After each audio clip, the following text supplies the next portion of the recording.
तो आज का जो टॉपिक होने वाला है वो धर्मसूत्र और धर्मशास्त्र से रिलेटेड होने वाला है। फिर इसके अंदर ही हम पढ़ने वाले हैं गोत्र की व्याख्या और गोत्र के नियम।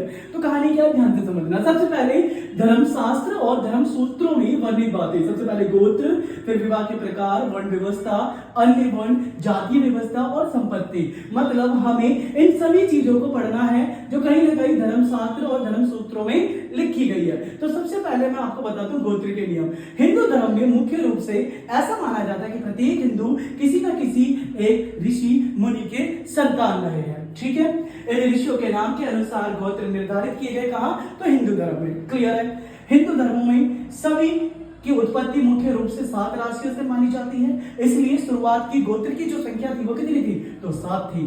भविष्य में जाके इसके अंदर एक और गोत्र ऐड हुआ जिसका नाम था अगस्त्य जोड़ा गया, और इस तरीके से गोत्र की जो टोटल संख्या हो गई वो हो गई 8। ठीक है, समय के साथ साथ इन गोत्रों की संख्या और भी आगे आगे बढ़ती गई। इनका प्रचलन लगभग 1000 ईसा पूर्व के बाद से हुआ।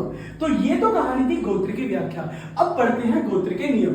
तो माना यह जाता है कि समान गोत्र के सदस्य आपस में विवाह नहीं कर सकते, क्योंकि ऐसा माना जाता है कि वो आपस में क्या रहे होंगे? भाई बहन रहेंगे। विवाह के बाद स्त्री को अपने पिता के गोत्र को बदलकर पति का गोत्र अपनाना पड़ता था। तो ये तो कहानी रही हमारी किसकी?